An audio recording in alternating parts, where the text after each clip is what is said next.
All right, what's poppin', everybody? Battle Rap Opinions. Thank you for rocking with us. Thank you for listening. If you haven't subscribed, feel free to do so now. Also, if you get a chance, we need y'all to check out. It's gonna be across the 3 platforms, but check out the Union episodes.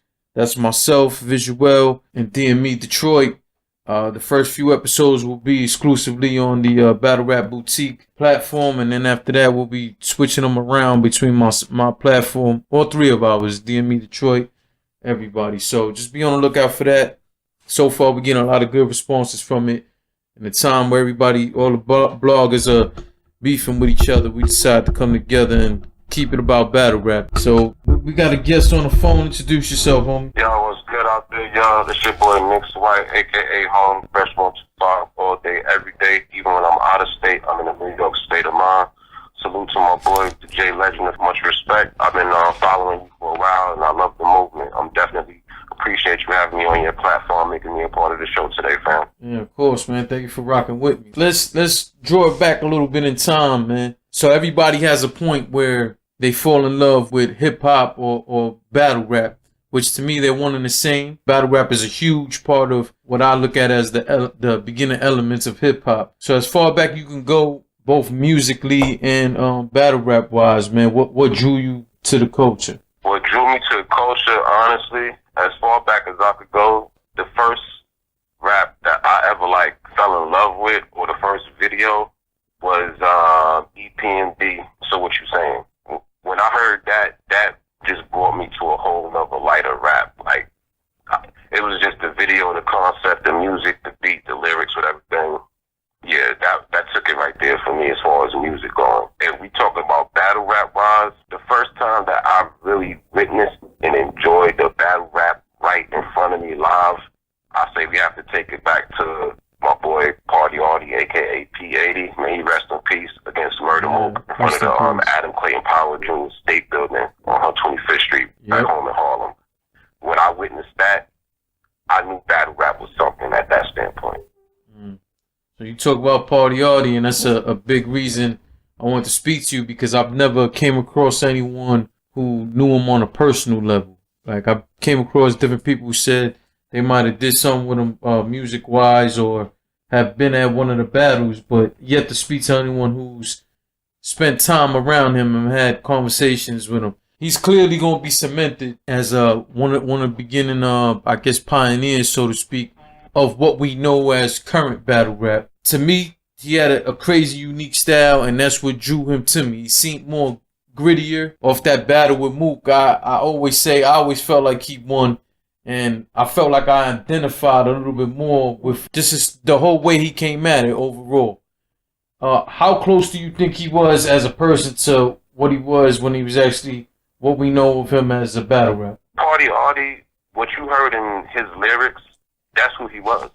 I mean, Party Arty, Lime Bacardi, that was him. He was always outgoing, charismatic. You know what I'm saying? He was good with words.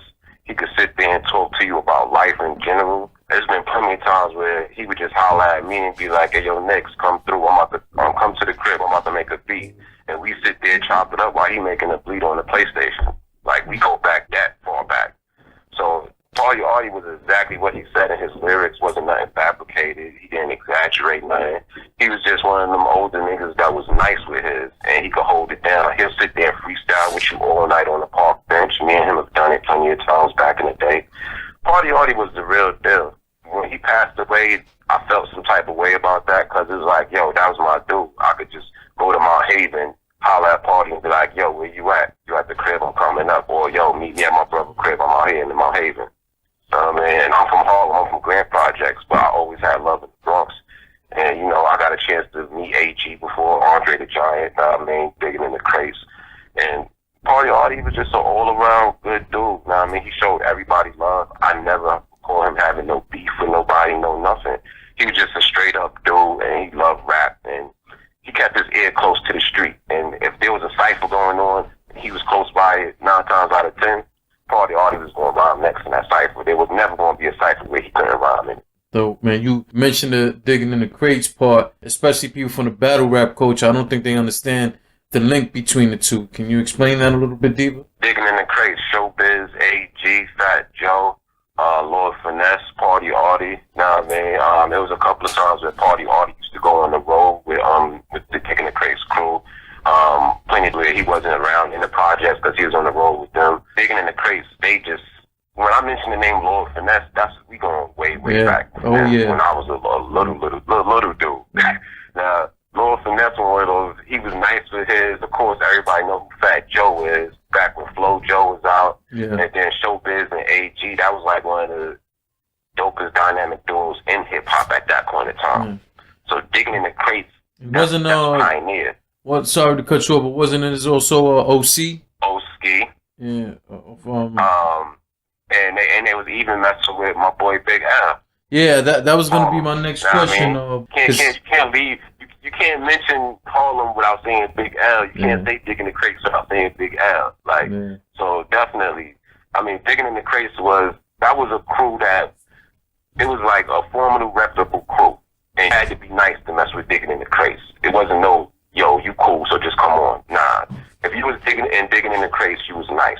Now, there's a lot of people who say battle rappers can't make music, right? And of course, some of it is true, but that can happen. That could be flipped in any format, in my opinion. But there are guys who are pretty good with music. Now, I can only remember maybe once or twice listening to a mixtape, hearing Party Arty on there. How was he musically? I could say he had the full package, pause, you know what I mean? Mm-hmm. But he was just well-rounded. I never, like, really got a chance to hear him on those solo projects. Yeah. But as far as the battling and the freestyles on the DJ mixtapes, he had it.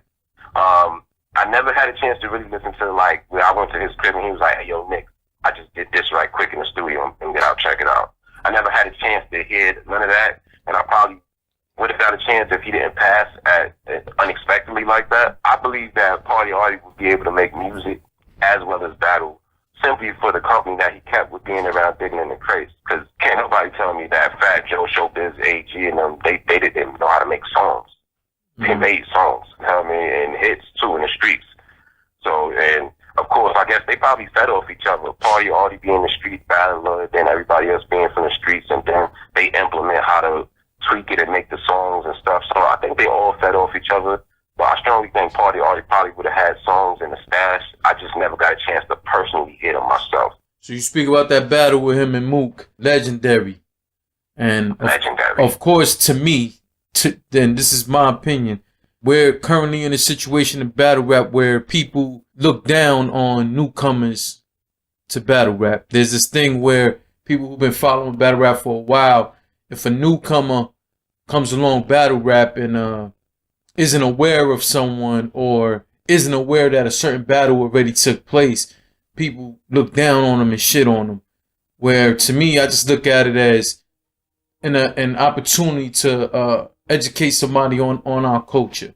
When newer people are unaware of that actual battle that took place between Mook and Party Arty, and you said you were there personally, what was the energy like when that battle took place? Because if I'm not mistaken, it started off on Adam playing Power, and then it got moved to a projects, right? The police dispersed the crowd. Like the battle first started from the Adam playing Power State Building. That's on 125th Street. Yeah. You know what I mean? On the corner. It was the building is on the corner. Yeah, right there on the corner. Yeah. Adam playing Power Junior State Building, right there on the corner.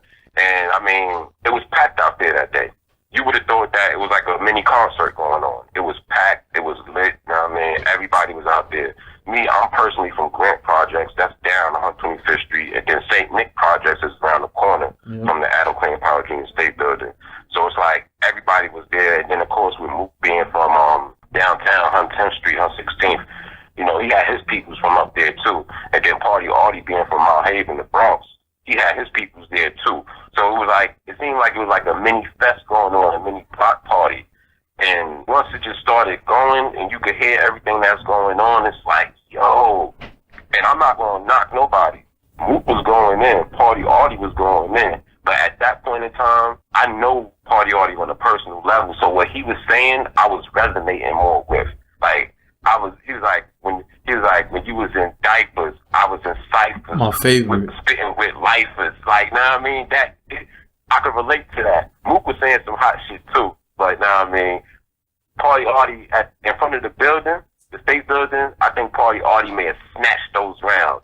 But then when they took it to down the block to St. Nick Projects, Mook was in his bag at that point in time. Party Arty wasn't out of ammunition, but Mook was in his bag at that part of the time. So, on my personal opinion, I'm leaning towards Party Arty in front of that building, and in the projects at nighttime, I'm leaning towards Mook. So it just was an epic battle. I can't really say nobody won, nobody lost, but they both did the damn thing. Because I don't want to be biased, you know what I mean? Yeah, I mean, it's not Straight about like being that. biased. It's cool to just having a straight up opinion. To me, I think you can go back and watch that battle multiple times and maybe feel a little bit different. But, and this is on everything. I don't remember how many times I watched that battle. This is the DVD days, so I ran that shit back so many damn times. And the majority of times that I went back, I can't help but felt like, yo, Arty got that. And like you said, what he was saying resonated more with me. Like, I felt I could relate more to what he was saying. And not to diss Mook, but I just felt like it was a little more believable. If that makes sense to anybody. The other thing is, when I go back and watch it over and over, and this from both parties, it's a passion there. It's a competitive passion there. You only get from up and coming guys. As far as being there yourself, standing there watching that, like how did the energy feel around amongst the people as these guys were spent? The energy was on 110 plus. For the simple fact, like you said, at that point in time, it was passionate. It was new. It was fresh. It was just like a big audience, and everybody was there to hear what was going to be said, to see what was going to be done. So the energy and the magnitude of the whole situation, everything was just elevated. It was elevated, and those is one of the best memorable times that I could have about battle rap, because there was no security, there was no nothing, but it was just a bunch of people out there showing love, listening to two spitters go hard. Everybody was out there, and it just went down the perfect way it was supposed to. It was raw, it was from the gutter, the element. Yo, you can rap, I rap too. We in the streets, that you spit your round, I go next. It was on something like that. Or you just walking by and then you hear a cipher going down. And you're like, oh, let me get in the cipher right quick.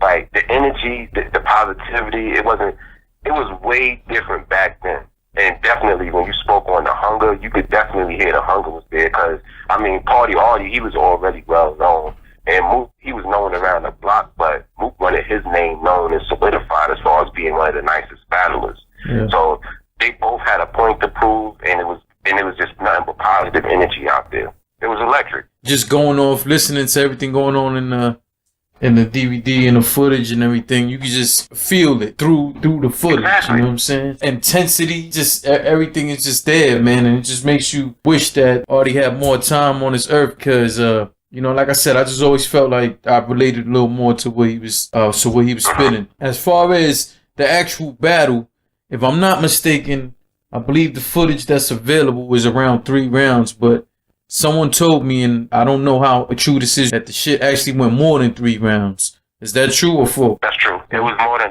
when it started in front of the state building, it was daytime. When it ended, it was nighttime. Mm-hmm. So in between, let's say, I can't quote the exact time frame because that's years ago. Yeah. But I say it was probably made 5 rounds all together, and they was spitting, and it wasn't like no timed rounds. They was spitting until, it's your turn, go. So it wasn't no time frame. It wasn't no you can only go 3 rounds. They were just spitting. It's a memorable moment. Like, that's one of those battle raps that I'll never forget. Even if I wasn't there, there's no way I would forget it, because it was in Harlem. It was in Harlem, and everybody was out there, and it was lit, and it was the talk for the whole week or two. Everybody was just talking, yo, you seen the Murda Mook in the Party Arty? Yeah. They was at the state building. Then they took it to the projects. And I'm like, yeah, I was there. And they was like, yo, why you ain't come get me? And I'm like, yeah, I don't know where you yet, but I got to be with the action at it. Yeah. I feel you on that. And I'm from the east side of Harlem. Right. And I remember people just talking about it, man, like it was like some epic shit. Of course, I didn't necessarily know the names at the time, but the conversation was how crazy of an epic battle took place on 125th Street, you know, and we were used to seeing guys battling in the parks, guys battling in the schools times. That's why when Lux said this shit, I started laughing, because there was times where dudes would go up to the roof and you would see battles on the roof, like dudes sitting there smoking and battling on the roof. That's a fact. Yeah, so when Lux had said that in that battle with Calico, I believe it was, he said we used to battle on the roof, the loser had to jump. It never went that fucking far, but it just, you know, it made me think all the times when dudes were rapping on there. You know, clearly when it came out on the Smack DVD, we go run into the nearest bootlegger dude that we knew and go buy the Smacks and shit. So that was just one that's always gonna stay with me, especially with the energy, and it pretty much a large piece of these leagues being born, the events that happened, just the culture in general. Like, this was pretty much part of the beginning of that, the genesis of our culture. I agree. I definitely agree. Watching the people who for the last few years been putting on, is there anybody you listen to who gives you the same feel that Arty did? As far as current now, Talking about like in the new style of battling, as far as from the inception of URL to now, not the Smack DVDs, from it being in a 3-round formats to now. Energy wise go, I mean, it's kind of it's difficult to say, because I mean, energy wise now, I mean, battle rap, it seemed like once the politics and money got involved, if people started getting into it for the love of money instead of for the love of rap. And I think once that got into the culture, it kind of messed it up a little bit. I mean, 9 times out of 10, when people start doing things for profit instead of what their passion is, it kind of gets spoiled anyway. The battle rappers that I be checking for, though, that as far as that energy, that I know that they got it, and they kind of remind me of back then when Arty was spitting. Anytime I get a chance to actually hear Loaded Lux, and I mean, it's like when he get in his bag and he get the, flipping words, Lux energy is crazy, because he's one of a kind, and that's how I felt like Party Arty was one of a kind. I mean, when you think about it, you ever heard a rapper call himself Party Arty? That sounds like something that's a game, that's a fun or something. Party Arty wasn't no joke when it came to rapping. He wasn't no joke when it came to them ciphers and them freestyles and them battles. So it's like, I get that energy from Lux when I hear Lux in his bag, like when Lux was going against Calico, or even when Lux was going against Hollow the Dawn, Lux get in his bag. When Lux was going against Charlie Clips, Lux was in his bag. You know what I mean? Even though I think Clips got that one, put that out there, but the energy goes, I don't know. A lot has happened since that time when Party Arty and battled. So right now, there's nothing that really compares to that, because like you said, that's when it was new. It was fresh energy. Everybody was in tune with it. Now it's like, we have another battle rapper. Okay, what platform is he on? Okay, who is he battling? Did he get 3-0 or did he get 2 out of 1? Did he choke? Did he stumble? Like, there's so much criticism and critique in it. Back then, it was just raw. That's a great point. It was straight raw. It was straight about the bars. You was excited to witness that back and forth like that. Mm-hmm. Just to bring this part of talking about Arty to an end, for those who don't know, can you explain to them what was his demise? I never had a chance to pinpoint exactly what it was, because I wasn't close with his family. I was close with Party Arty.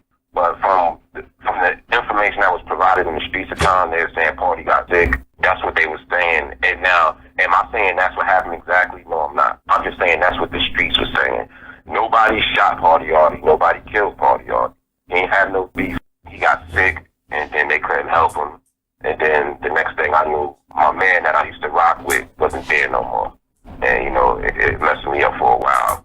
But ever since then, you know, I think things changed a lot. And, you know, I just look at life different. You know what I mean? When somebody that close to you, they here and ain't nothing wrong with them, but then you be like, yo, I'm gonna check them out next week when I go back to the Bronx. And then when you go back to the Bronx, they like, yo, Party gone. And that's what messed me up for a while. And I'm like, yo, damn, that was my dude. Because as far as I knew, I was about to meet up with Party Arty, go get something, put something in the air, then we was going to work on some beats on the PlayStation. I was going to be writing down a couple of raps myself back then. He was taken prematurely, I'm going to say. He was prematurely taken away from us. If he was still alive, I think he would definitely have an impact on battle rap or music in general. So, you know what I mean? Rest in peace to Party Arty. My condolences go out to his family and his loved ones. Definitely missed but not forgotten, fam. Straight like that. Rest in peace, Party Arty. And thank you. Thank you for the moment. of all moments that you did provide, thank you for that particular moment that's still with me forever. I appreciate you, fam. I mean, like, on the real. Because a lot of people, a lot of these new cats, they don't know who Party Arty is. If Smack wasn't on DVD, they would have never known Murda Mook battled Party Arty in front of the Adam Plain Power Dream State Building. Or they would never know that Mook battled Lux the first time in a sneaker store. Or when Rex battled Uncasa. Come on, man. Yeah. So, you know. Boy, it's on us to put them on, though. Especially once, that's why I say, like, guys who ask a question or make a comment that's a little off kilter and people get in an uproar instead of saying, hey, homie, here's a link. Check this out. Yeah. Or your homie, nah, that ain't rock like that. This is how that went down. You know, since you're new to this or whatever. And that you mentioned that, fam. See, the crazy point, you know what I mean, that we speaking on now is that sometimes when you try to educate somebody that really don't know what it is, they get offended. And it's like, yo, my dude, I'm trying to help you not sound like a fool out here. You know what I mean? Everybody's entitled to their own opinion, but unless you really know the origins of what's going on and how it went down, you don't know what you're talking about. You know what I mean? I agree with you fully.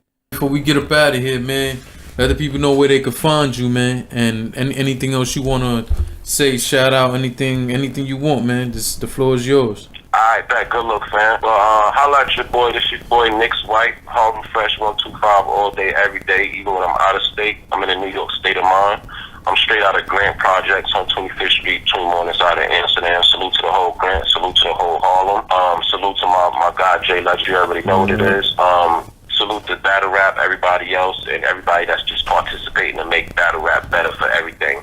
Other than that, now I mean, you can catch me on Twitter, of course, Harlem Fresh 125. You can catch me on YouTube. Got my own thing that I'm doing on there called The Lingo. You know, we discuss a whole different things on The Lingo. Yeah, send me the link so I can put it in the description box. Alright, I'll definitely send you that info. And yo, I'm just it was a pleasure speaking with my guy. Now I mean, it's probably been a long time coming for us to chop it up, but we finally got it done. Definitely. And yo, anytime that you need me, I'm here, dog. You got my number, and we make it happen. Alright, sounds good to me, man. I'll definitely look forward to it, man. And thank you for taking your time not only to watch all the stuff that I be putting out, man, but taking your time to come and talk to us and giving us some very invaluable insight into the legend Party Arty, man. I can't thank you enough for that. It was dope to hear that side of things. Well, thank you. I appreciate that, cause yeah, Party Arty, yeah, that was my man. That was my friend. That was my friend. I mean, before anything, that was my friend. For real, for real. So now, I mean, man, his legacy live on. All y'all battle rappers and bloggers that don't know who Party Arty is, Google it.